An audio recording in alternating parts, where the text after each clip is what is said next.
Sometimes it feels like the sun will never rise, like the birds will never sing again.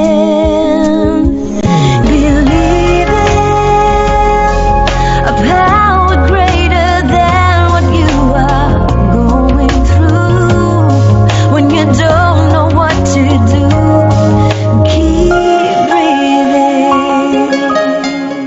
That's right. When you don't know what to do, just keep on breathing. From the City of Angels in Los Angeles, welcome to all my listeners out there in Radio Land. I'm Dave, the Caregiver's Caregiver at caregiverdave.com, along with my lovely co-host, former mayor and future mayor of a California beach town and best-selling author, Debbie Peterson. We're coming to you live and on demand 24/7 on numerous syndicated radio and podcast networks on 30 global audio and video platforms, including iHeartRadio, iTunes, YouTube, Spreaker, SoundCloud, Vimeo, Stitcher Radio, Blog Talk Radio, Castbox, Mixcloud. Not going to bore you with all the rest. There's a lot of them. In fact, we're proud we voted #1 caregiver podcast on FeedSpot, thousands, and #1 caregiver podcast on Player FM and the top. And we have an especially exciting show planned for you today. Author Ann Mracek discusses her healing memoir, Unpacking the Attic. Sounds exciting. My attic needs to be unpacked. But first, I want to take this moment to thank my last week's guest, Martha Burrich, college child psychology professor for 10 years and a high school science teacher, experienced in special education for 16 years. And just a reminder, you can watch or listen to that interview and all our interviews on our membership website, caregiverdave.com, or any of our other 30 global networks that I mentioned above. Okay, enough of that. Ann, welcome to the Caregiver Dave Show. We're so excited to have you on. Well, thank you, Dave and Debbie. This is a pleasure. How fun. And we're so excited that you were flexible enough to come on the show after you came on 2 hours early because of the time zones. Thank you for that. The time zone thing can be a challenge, yes.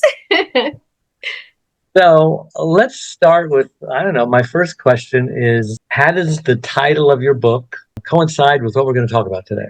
The book was written in real time as I helped my parents transition from their home of 56 years into an assisted living apartment. Now, this was a 3-story, 6,000 square foot house with 56 years of accumulated stuff. Oh, my God. Oh, yes. I had problems. And they were going into 2 rooms. No. So you can imagine the downsizing that had to happen. It was overwhelming. And being the only child and having been their caregiver, it was all thrust upon me to empty their house. Now, Debbie is a real estate agent. And I would have loved to have you here in St. Louis, Debbie. Oh, my goodness. You ever get involved, Debbie, organizing people in this situation? Well, I do. I just completed one, yes, for a dear friend we had to move her out of her home in 17 days after she passed. So I've done it for other clients. I can appreciate the 17 days as a Herculean achievement. My parents thought I could empty this house in 2 weeks. And that was unrealistic expectation, obviously. Yeah, but, oh my goodness. How many square feet is that house? I'm sorry? How many square feet was that house? Over 6,000. Oh, yeah, you mentioned this. My God. Yeah, over 6,000. And it was that large because my husband and I, 13 years prior, had sold our home, taken all of our equity, and built an addition onto my parents' home so that we could be there with them 24/7 to manage and supervise their care. And what ended up happening was the dynamics of family, extended family, and emotional baggage, and an inability ultimately for my parents to share the space ended up with us losing all of the equity we'd accumulated over 20 years on our own home and taking our entire life savings and buying another house.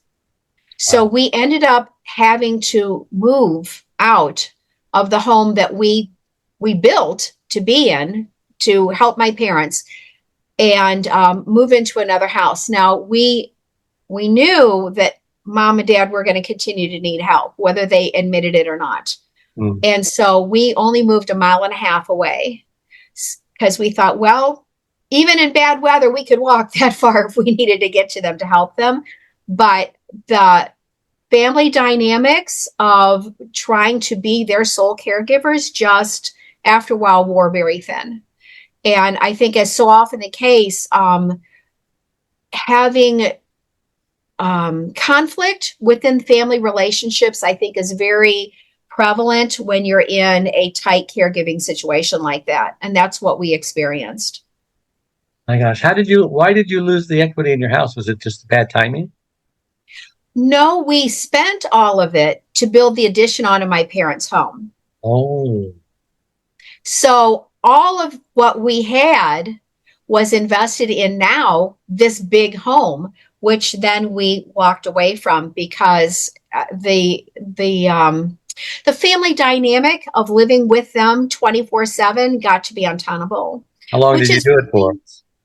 We did it 13 years. Oh my gosh. That's huge. That was enormous. My husband and I gave up literally all of our privacy and devoted ourselves to this full time. My mother was legally blind. Dad had multiple strokes, which he continued to have, which wore on his mental facilities. Unfortunately, what that also did was make him very aggressive and very accusative. And it just became eventually war on my husband and my relationship. And we ended up having to make the decision to relocate, which was really that was because of dementia, his aggressiveness, yes? Yes. He had sugar diabetes, which he would refuse to treat. And as you might be familiar, that disease can also cause many mental illness problems as well. So it became untenable, which was really a shame. When they finally made the decision to move to assisted living, we were already located in our own home at that point. And yet it was me once again that they came to empty their home and transition them into assisted living. And we were there for them. I mean, we understood that the problems they were having were so oftentimes not anything they would have chosen. Yeah. They just were unfortunately having some emotional, mental, and physical issues that were just, I guess, came with the disease. I have one more question. I'll let Debbie ask some questions, but how long were they technically alone when you were 1.5 miles away? 6 years, I guess. Well, how were they surviving? You were there all the time? Well, my husband and I paid for Meals on Wheels, and we also had a full-time caregiver that we paid to come into the home and be, well, we had a day and a night too, people, but to come and be with them in the home. And it's not like we were very far away. Yeah. We were still in and out constantly of the house. We were still taking them out for dinner. We were still doing all of the things we had been doing, but just not being there 24/7. I hope you got all your equity back out of that house with the addition. Interestingly enough, when the house was finally emptied, the attic was unpacked and it was finally emptied, my daughter was the one that they had given all of the sales, all of the money from the sale of the home to. My daughter, also being an only child, said, Mom, she said, I'm going to pay off the mortgage on your new house. Oh. So because you made out on that deal, you gained more than you lost? We did in a way. Yeah. And so what ended up happening was my parents had told us that we were on the deed of the house when we paid all of our equity to build onto that home. And indeed, they showed us the paperwork and there we were on the deed. So supposedly when the house was sold or they died or whatever, we automatically owned the new bigger home, right?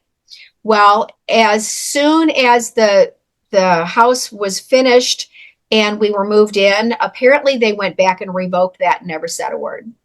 Quit claim? Yeah.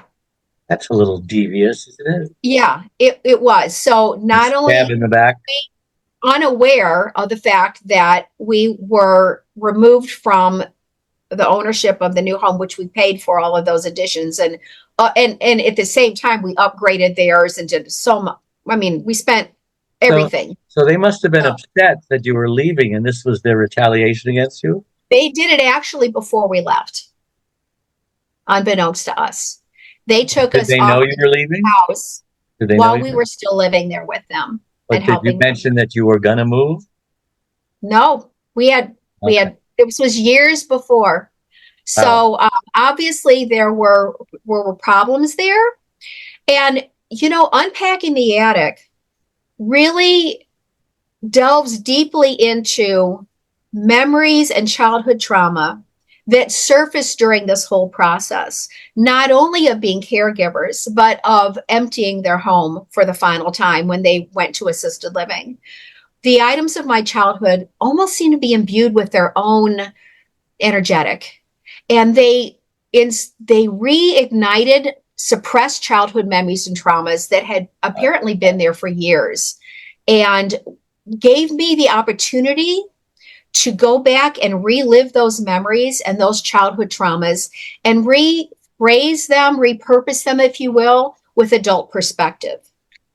Because understand, as a child, you don't have the understanding of all of the dynamics of the problems and the interpersonal relationships that are going on in the situation with the adults that you happen to be the innocent victim of.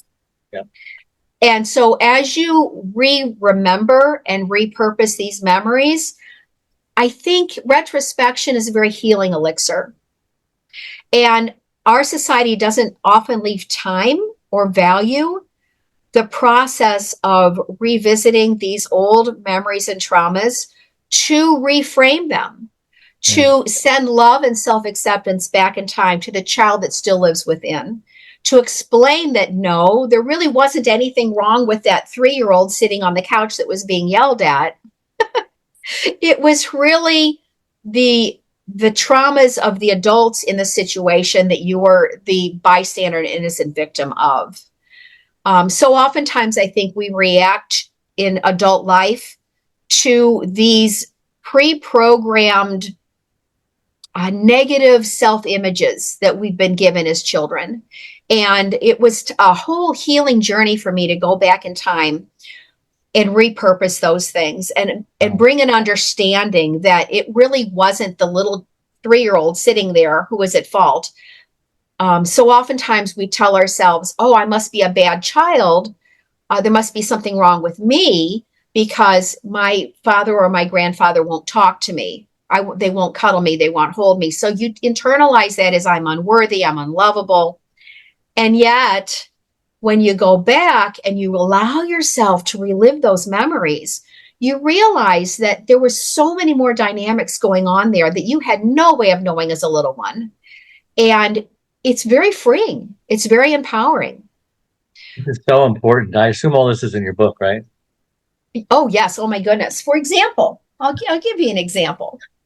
Give us an I still have my grandfather's pipe, and we called him Pop.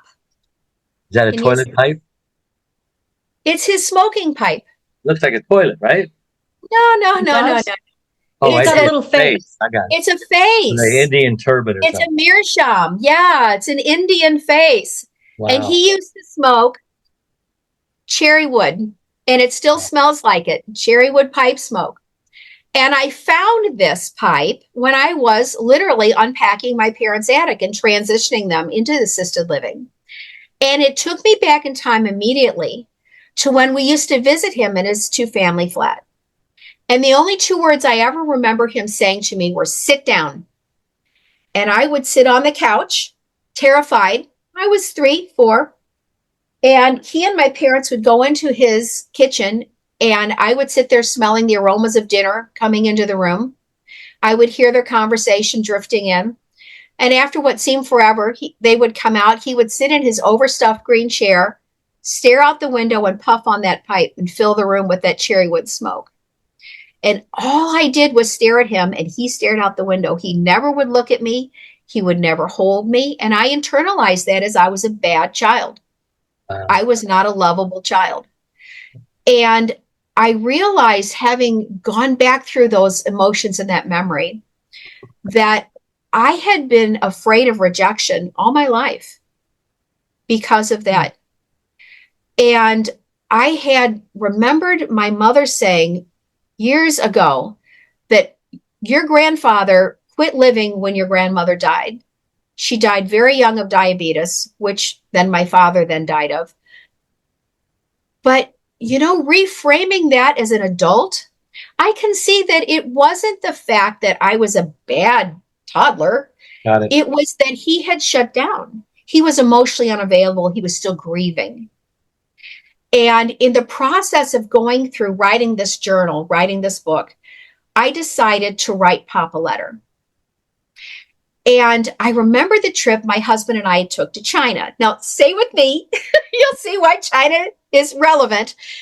We were walking through Beijing, and there were a district of vendors that seemed like, to me, they were selling paper dolls, pictures of houses and pictures of cars and pictures of fancy clothes. And I asked our tour guide, "What are these for children to play with?" And he was horrified. He's like, "Oh, no, heavens. This is what people buy their deceased." And he said, "In our religion, we believe that an image of an item, when preyed upon with intent and then burned in the deceased's name, the smoke rises and manifests that item in the spirit world through that deceased person." So they believe that by burning an image of that item and praying over it, that then the deceased person would have a new house or a new car or clothes or so forth. Well, I found that whole concept very interesting, and I decided to write Pop a letter. And at first, I just wanted to yell at him and say, "How dare you treat that toddler that way?" and demand an apology. But in the end, I wrote, "I'm so sorry you were broken. And we both missed out on so much. And you missed the opportunity, one of the greatest opportunities in life, to laugh with your grandchild. And how sad. But I understand and I forgive you." And I put that letter in a green ceramic bowl to represent that big green chair he used to sit in. And I lit it. And as that smoke rose, I had such a feeling of release and such a feeling of healing and forgiveness. It was amazing. It was empowering. And each instance, each item, each memory that unpacking their house seemed to reignite and inspire took me on a whole healing journey, so that by the end of the whole process, I had actually repaired my relationship in my heart with my grandfather. I had repaired my relationship with both my father and with my mother. And my mother and I never talked. I mean, we never got along. By the time she passed, which was this past August 25th, we were actually friends. Yeah. And I don't think that could have been possible had I not journeyed and written down all of my experiences and my memories through this process of healing, because it really took me on a forgiveness path, I guess you could call it. And it made me understand that I don't have to be triggered. I don't have to keep re-experiencing these emotional traumas and these angers that I carried with me for all these years from my past. It's time to put down the sword and pick up the pen. And it's time to forgive. And there's 50 chapters of how to do that. 50 chapters of memories of each individual item that I found. And, really all of us experience 5 basic childhood traumas. We all experience rejection. We all experienced abandonment, humiliation, injustice, betrayal. Those are universally felt things that all of us as human beings experience. And as children, we don't have any way to deal with those. But we internalize those things as I'm not worthy, I am unlovable, I am this, I am that, right?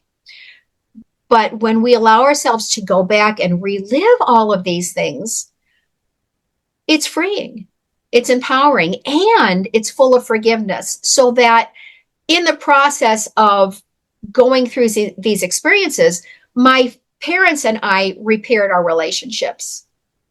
And it wasn't your fault or my fault. It's just life. It's just universally experienced traumas that we go through as children that we don't have any way of dealing with or expressing.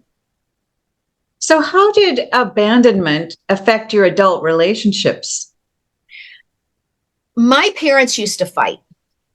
I mean, cats and dogs just fight. And one of the things that was typical with these fights was that they would fight while my father was driving. Now, I don't know if it was about his driving, which was always questionable, or other issues. But nevertheless, as a toddler strapped in the car seat in the back, I would hear these angry words flying, and it would, of course, instill a fear in me. But inevitably, at a stoplight, my mother would car, jump out and slam the door and walk off. Now, here's this little child in the backseat, completely forgotten about. My father had never been a caregiver to me as a child, and I seeing my mother leaving, and I have no way of knowing in my little mind if she's ever coming back. And this happened over and over and over. Now, unfortunately, to my parents' discredit, neither of them ever reinforced to me that I was loved unconditionally or that I would be taken care of if they divorced, or there was never any reassurance coming my way. I was really forgotten in the backseat. Okay. And there were times when my father would slam the door and go into the house, and it's just a miracle I didn't die in the backseat of heat exhaustion at times. I was forgotten during these fights. Well, that repeated abandonment and that repeated lack of reassurance that I was going to be protected and cared for translated in my mind as people who love you will abandon you. Well, my husband and I, he understood that I had some emotional baggage and some trauma, and praise the Lord, the sweet, wonderful, gentle man helped me work through all of these things. But every time he would leave for work, I would be afraid he wouldn't come back.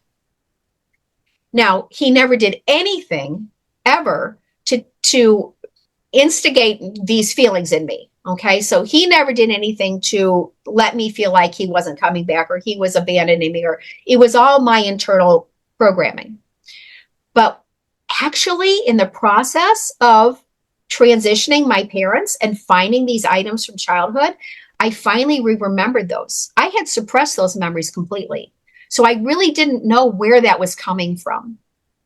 But in the process of all of this memory and retrospection and healing, we discovered those memories and relived them. And I was able to tell myself that was an isolated incident. That was then, this is now, that was them, this is not Richard. And so I finally was able to release that and move forward from it. And so now he can go to work, he can go to the, whatever, and it's not a problem. So I think oftentimes when you find a trigger in your adult life that seems to be coming from nowhere and you don't understand, it's usually from a childhood trauma. And having the courage and the faith in your current relationship to re-look at those things and to move forward, to analyze, to heal is very valuable. So this has been quite transformative. And do you have practical tips for unpacking the attic? Yes, I do. Let's get to the attic. As a matter of fact, if you are so inclined to go to Amazon and buy Unpacking the Attic, there is a free bonus chapter that you can go to my website for, which is literally Unpacking the Attic. And it's the actual nuts and bolts process of what I went through to empty this large house and repurpose all of the items, how to donate, how to assign value, how to repurpose items, how to let go of items, how to move on, how to downsize. So there is actually an entire bonus chapter, but I will tell you, the start of what we did was we bought little dots, little like stickers. And each person in the family had a dot color. So my parents had green dots for anything they wanted to take to their assisted living apartment. And my daughter had orange dots for things that were going to her new home. And we had blue dots. And we went through and we put a dot on anything that we wanted. And anything without a dot got donated. If there was only one dot, great, it was yours. If there were two dots, then the conversation went on about, okay, who would be best suited to have this item, what is its value, and so forth. Fortunately, anything my daughter wanted, I just said, have it. You know, it can be replaced. It's fine. She was starting a new home. That's great. My parents' understanding of what would fit in 2 rooms was a little bit unrealistic. So we said, okay, let's measure everything and let's measure your walls and let's get a realistic perspective of what's actually going to fit in there and what you're actually going to need. And, you know, my mom thought she was going to take all of her pots and pans and cooking things. Well, the assisted living provided all their meals. So it's like, Mom, you're not going to be cooking, you know, and the funny thing is she hadn't cooked for years because she'd been blind for years. So I don't know where that was coming from. There were several things like that were, you know, you just have to take a deep breath as a caregiver and love them anyway. And you just have to think, you know, the loving universe will sort this all out and it will become abundantly obvious what things are actually going to be needed and what things can be left behind.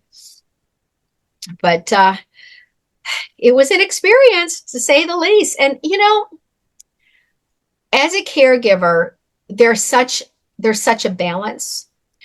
Let me give you an example. I'm a musician and I'm a composer. Both my bachelor's and master's degrees are music composition. And in any piece of music, you're always looking for a balance between unity and variety. Too much unity, boring. You know, all C triads, no good. Too much variety, sounds like Cat on the Keys. It's chaos. So you're looking for that same, I guess, unity and variety. You're looking for that same balance between realistic expectations and hopes. And you also have to look for a balance between my own personal needs and my relationship needs with my husband, which has to be preserved, my own mental health and physical health, which has to be preserved, and the immediate needs of the people you're trying to care for. And there has to be a balance, because when we moved in with them, we gave up everything. We sold our home. We gave up everything. We were too much balanced to the needs of the people we were trying to care for. There was no balance. And when you do that, the expectation is that you will be appreciated. And that's not always the case. The expectation is that the effort that you're making will be perceived as valuable and enough, and that's not always the case. So as a caregiver, I think there is a point at which you have to say, I need to preserve my own health and well-being, which is physical and mental. I need to preserve my own relationship in my marriage. I need to take care of my daughter. I need to have funds to put my daughter through college. There's things that have to happen. And so that balance is sometimes hard to find. But the more you love the people you care for and the more you love yourself in balance, I think that's a perspective that you have to keep. It's difficult. Yeah. We have a couple of minutes for a last question. You have a question, Debbie? I'm just curious about whether you have a website or somewhere that we can find out more. And the music sounds really interesting too. Yes, I do actually. It's Ann at AnnMracek.com. Very simple. And the music, I have my own YouTube channel. I'm a creator. It's called My Best Friends Live in the Woods. And there's my symphony, many chamber works, string ensembles, woodwind, and over 200 piano compositions, which I compose and record myself. Also, my book entitled My Best Friends Live in the Woods is being presented one chapter at a time as an ongoing series. So that the purpose of that channel is to teach mindfulness and compassion as a resource for parents and teachers to teach a younger audience in a very fun and interactive way. The purpose of Unpacking the Attic, I would say, is to teach mindfulness and compassion to the child that still lives within. So they're very aligned. They're very aligned. But we have to understand that we are magnificent, beautiful creatures created by God in a loving universe. And we have to grant ourselves the love and the self-acceptance that we may not have been given as children. And it is possible to go back in time and reframe some of those traumas and tell yourself that you are loved, you are valuable, you are someone who can free and empower yourself to move forward. And it's a healing journey that takes courage, but I think it's so valuable, so valuable. Yeah, I can't believe how fast our time has gone today. This was not what I expected. It's better. Thank you so much, Ann, for coming on the show. How can listeners reach you again? Your website? Yes, it's Ann, A-N-N, at AnnMracek.com. AnnMracek.com. Debbie, how can our listeners reach you and pray for your upcoming election, that you're successful? I am at mayordebbie.com. Or you can buy my books, the Integrity 101 series, on Amazon by Debbie Peterson. Yes. Every politician should read it. And again, Absolutely. a reminder that all our live shows become live recorded podcasts on all our platforms mentioned before. Also, my membership website, caregiverdave.com, and my Facebook page, Caregiver Dave, is a free membership support community. Lots of free gifts, resources, including a free initial coaching session. And please click the like or follow button on whatever platform you're watching. It improves Google's search engine algorithm. And again, to all my listeners out there, thank you again for tuning in on this podcast every week and making us the #1 caregiver podcast on the internet. So until next week, same time, same channel, may God richly bless you. Bye-bye. Bye. I'm Dave Nasani. My 4th book, Secrets from the Hammock, Uncommon Wisdom for Uncommon Times, is a #1 bestseller on Amazon. As a young boy, I was told that I possessed an unusual amount of wisdom for my age. As a teenager, I found myself counseling friends and family whenever they needed answers to their problems. Then at 21, I read the Bible for the very first time and learned how King Solomon asked God for wisdom instead of riches, yet he received both. I was so impressed that I too asked God for wisdom. Soon after, I discovered when lying on my hammock, I would receive wisdom from God. This book is a result of my passion to share with the world wisdom's tremendous benefits. Join me as I reveal practical aspects of wisdom for the mind, body, and spirit. 31 lessons I learned from God that can change your life. Available in Kindle, Audible, paperback, and hardcover, wherever books are sold. I've spoken all over the country and London, and am available to speak at your event. Contact me at hammockwisdom.com.